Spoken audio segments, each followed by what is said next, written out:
నమస్తే. Welcome to our channel. Charminar గురించి అందరికీ తెలిసే ఉంటుంది.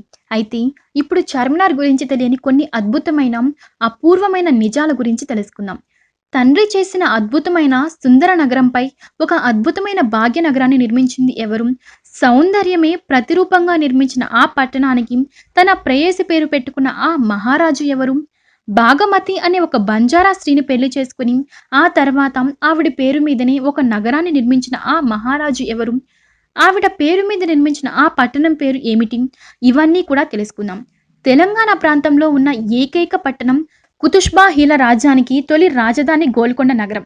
గోల్కొండ కోట కాకతీయుల కాలంలో క్రీస్తు శకం 1143లో నిర్మితమైనది.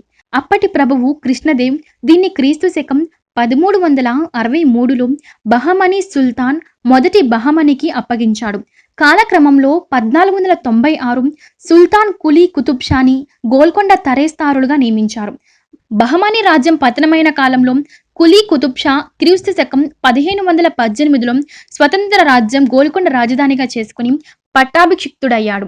ఆ తర్వాత ఇబ్రహీం కుతుబ్ షా పరిపాలనలో గోల్కొండ పెరగసాగింది. నీటి వసతులు సరిగా లేకుండా అనేక రకాల అంటువ్యాధులు అలుముకున్నాయి.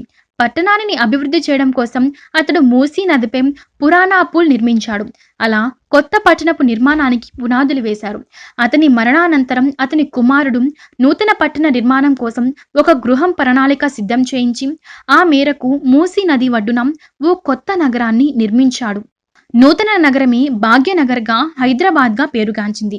మూసీ నది ఒడ్డున వెలిసిన అతి సుందరమైన నగరాన్ని కులీ కుతుబ్ షా తన ప్రియురాలు భాగ్యమతి పేరు మీదుగా భాగ్యనగరం పేర్కొన్నాడు. హైదర్ మహల్ అని గౌరవనామంతో భాగ్యనగరం కాస్త హైదరాబాద్ అయ్యింది. ప్రపంచ ప్రసిద్ధిగాంచిన సుందర నిర్మాణాలలో హైదరాబాద్ చార్మినార్ 4 గోపురంతో కూడిన అందమైన చార్మినార్ 1592లో నిర్మితమైనది. చార్మినార్కు 4 వైపులా రోడ్లు నిర్మించారు. ఈ రహదారులకు ఇరువైపులా 14,000 దుకాణాలు, మదరసాలు, మసీదులు నిర్మితమైనది. నూతన నగరానికి తలమానికంగా ఉండేలాగా చార్మినార్ నిర్మించారు. అప్పట్లో హైదరాబాద్కి ప్లేగువాది వచ్చిందని, అది తగ్గాలని ప్రభువు అల్లాకి మొక్కుగా, అది తగ్గగాని ఆ జ్ఞాపకార్థంగా అద్భుత కట్టడ చార్మినార్ని నిర్మించాలని ప్రతీతి. అసలు కుతుబ్ షాహీ వంశం గురించి ఇప్పుడు తెలుసుకుందాం. దక్షిణ భారతదేశంలోని గోల్కొండ రాజ్యం యొక్క పాలకుల వంశం ఇది. ఈ వంశస్థులు ఆర్మేనియా ప్రాంతంలో తుర్కమాయిన్ తెగకు చెందిన షియు వంశస్థులు. ఈ వంశస్థాపకుడు సుల్తాన్ కులీ కుతుబ్ షా 16వ శతాబ్దం ప్రారంభంలో కొందరు స్నేహితులతో కలిసి ఢిల్లీకి వలస వచ్చాడు.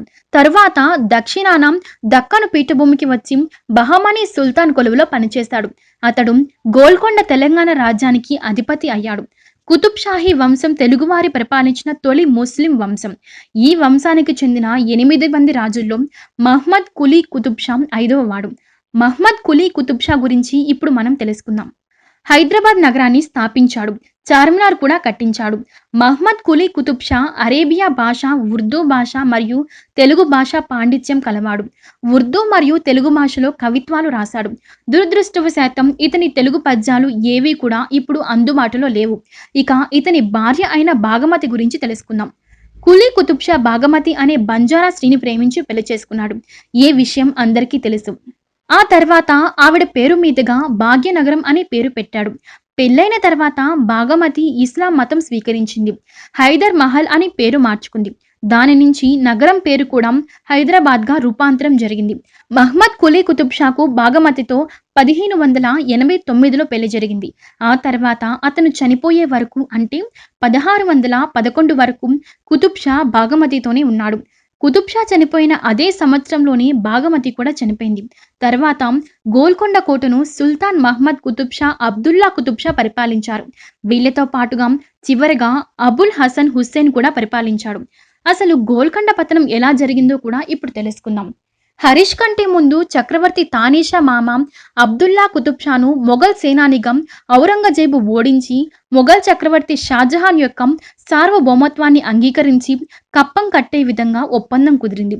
మొఘలులు దండయాత్రల నుండి గోల్కొండ రక్షించడానికి మహారాష్ట్ర నాయకుడైన శివాజీతో అబుల్ హసన్ సంధి కుదుర్చుకున్నాడు.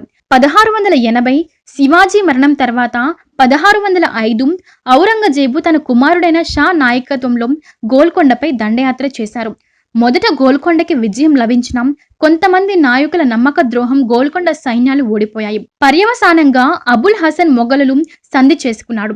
సంధిలో భాగంగా బకాయిల కింద ₹1,00,00,000 బకాయిలను చెల్లించాలి.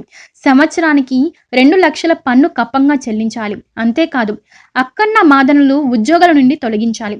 మొఘలు సైన్యం నిష్క్రమించిన తర్వాత అక్కన్న మాదను తొలగించడానికి అబుల్ హసన్ జాప్యం చేశాడు. ఔరంగజేబు కోపానికి కారణం వీరిని భావించిన కొందరు ముస్లిం సర్దారులు.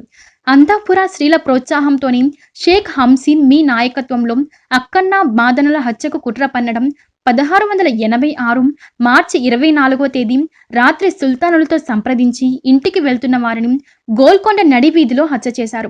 1683లో తానీషా మొఘలు చక్రవర్తులకు కట్టవలసిన పన్నులను సకాలంలో చెల్లించి పర్యవసానంగా గోల్కొండ పటిష్టపరిచేందుకు తేజాపూర్ కార్యక్రమం పూర్తయిన తర్వాత ఔరంగజేబు స్వయంగా గోల్కొండపై 1687 ఫిబ్రవరి 7న దండయాత్ర చేశాడు.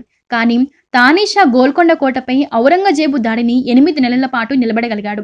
కానీ 1687 అక్టోబర్ 3వ తేదీన ఔరంగజేబు లంచం ఇచ్చి కోట తలుపులు తెరిపించి గోల్కొండ కోటను స్వాధీనం చేసుకున్నాడు. తానీషాను బంధించి 13 సంవత్సరాల పాటు కోటలో బందీగా ఉంచాడు. మరణించే వరకు బందీగానే ఉంచాడు. తానీషా ఓటమితో గోల్కొండ కుతుబ్షాహీ అంతమైనది. దక్కన్లో మొఘల్ ఆధ్వర్యంలో నిజాం పాలన క్రీస్తు శకం 1701 నుండి ప్రారంభమైనది. అతి సుందరమైన నిర్మింపబడిన పట్టణమే హైదరాబాద్. ఈ వీడియో కనుక మీకు నచ్చినట్లయితే లైక్ చేయండి, షేర్ చేయండి. ఇలాంటి మరిన్ని ఇంట్రెస్టింగ్ వీడియోస్ కోసం మా ఛానల్ సబ్స్క్రైబ్ చేయండి.